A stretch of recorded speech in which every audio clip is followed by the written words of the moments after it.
Coming up on Mountain News this morning, multiple fires have plagued Estill County as officials search for potential culprits. And people from Louisville are beginning to question a factory's negligence after the explosion.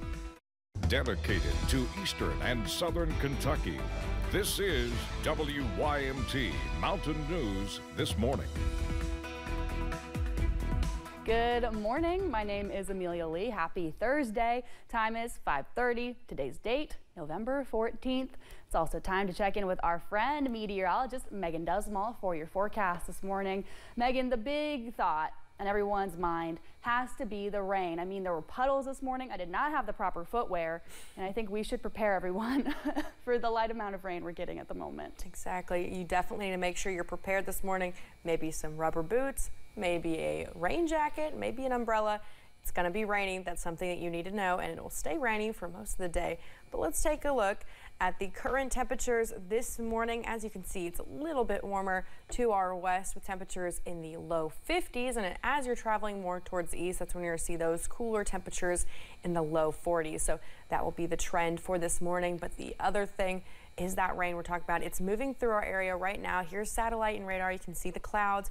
You can see the mass amount of rain that's moving through. We've gotten tons of rain this morning already, and we'll continue to see rain throughout the rest of your Thursday. High temperatures won't be getting that warm because of this rainfall. We're really looking at the upper 50s for most of the area, and not much more than that today. But as you're going through the next couple of hours, that day planner has those temperatures rising very slowly from 53 at 9 a.m. to about 56 at that 5 p.m. hour. And I'll have your ARH 7-day forecast in just a couple of minutes. Amelia?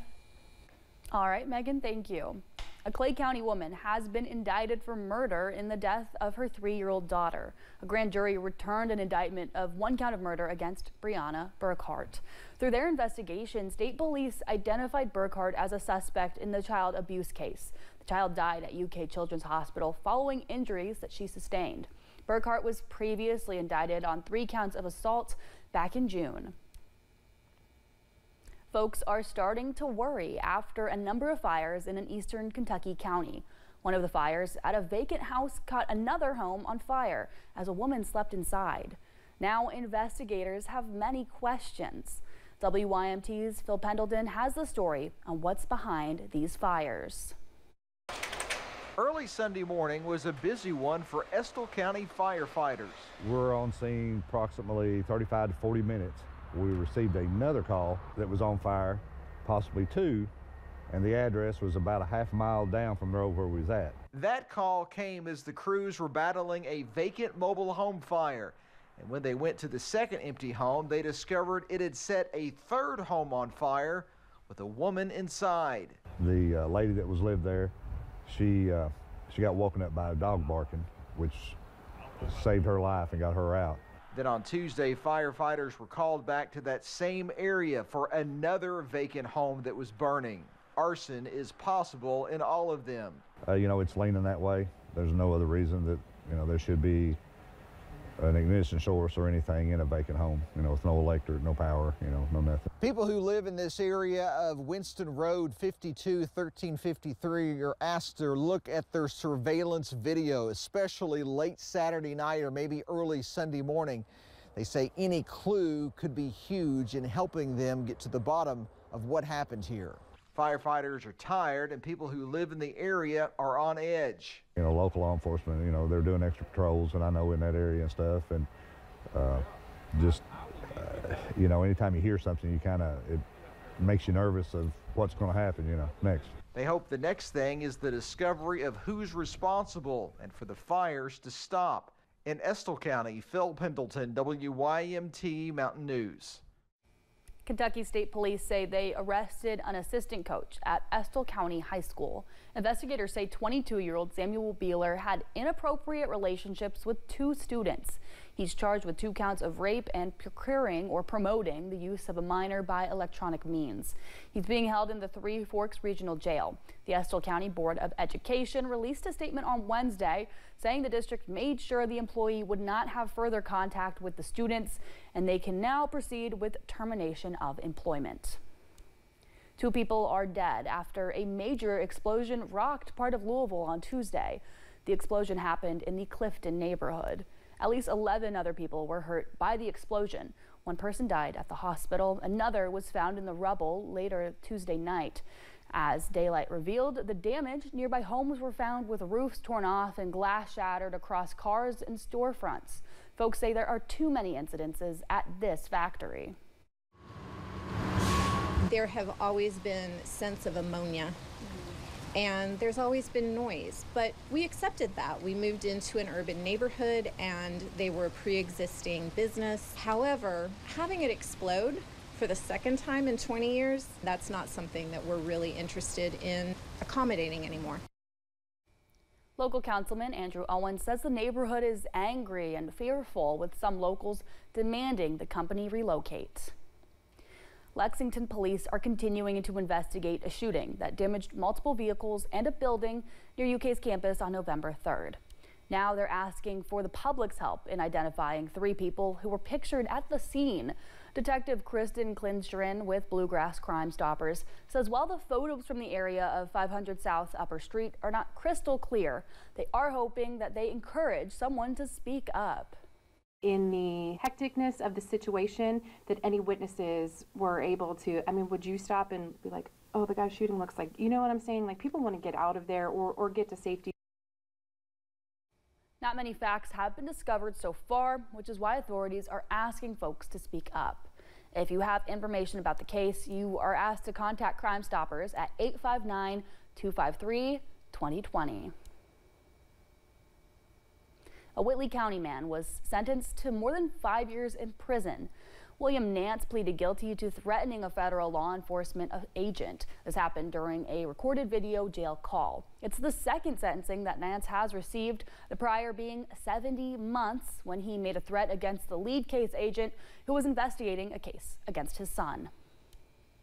A woman has been sentenced to 2 years in prison for conspiracy to distribute oxycodone and methadone. According to her plea agreement, Judith Harsky worked as a receptionist at a pain clinic in Chicago. The time frame of the conspiracy was between 2019 and 2020, and during that time, many people from Perry County traveled to the clinic regularly and paid a cash copay to Harsky. Then, Harsky filled out prescriptions that were previously signed by the absent owner. In Anderson County, a fire at a local business caused at least 8 vehicles to be damaged. The Lawrenceburg fire chief says crews were called to a business on Industry Road early Wednesday morning when someone spotted flames. The fire was put out just after 6:30 yesterday morning. No injuries were reported. Well, holiday shopping season is upon us, and there are some potential crimes to be aware of as you buy presents. Public Affairs Officer Gilbert Achardo with the Laurel County Sheriff's Office says car thefts are more common while people are inside shopping. Achardo says people often lock their cars, which can be beneficial, but sometimes it's just not enough. If you do put packages in your vehicle, put it in the trunk or cover it up with a blanket or a coat or something like that where someone walking by can't look in and see that you've got packages in there. And they'll even break out the window and try to get in if they see the packages. So you've got to conceal them.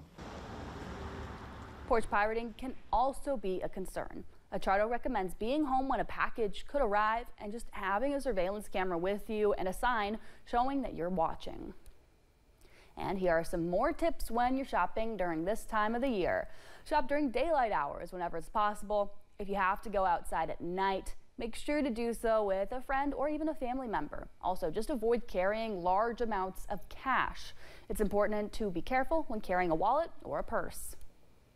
We are quickly approaching the winter months, which means it is a good idea to start making preparations. And one of these is to make sure that your home is properly insulated. Up until roughly 15 years ago, insulation codes for homes were not standardized. That means if you have an older home, it's more likely to be poorly insulated. While insulating your home can be pricey, Kenneth Wilson says it's worth the upfront cost. It could be costing you upwards to $100 extra on your heating bill during the winter time, so it's going to save you in the long run to insulate the right way. Wilson says another spot to check are crawl spaces. He says you need to make sure the insulation is not hanging down and it's not in disrepair. If you think you have insulation issues, you can make sure to call a professional. ARH hosted its annual World Diabetes Day event in Floyd County yesterday. The event brought folks to the Mountain Arts Center for a day of information, resources, food, and fellowship, with resources available to anyone interested in learning more about diabetes and its impacts. From the mental health impacts to proper nutrition, the annual event works with area partners to spotlight the misconceptions, misinformation, and more, to raise awareness and create community. Because they may not know that diabetes education is available within ARH, or diabetes support groups where they can come together and learn from one another, people with lived experience learning from each other. Organizers say the Lunch and Learn sessions brought in a great crowd, all focused on learning and sharing. Just ahead, most of us love a good thrifting haul, but now Amazon is joining in on the fun with the launch of a new online store. We've had rain since yesterday evening. How much rain? Well, I'll tell you that answer in a couple of minutes.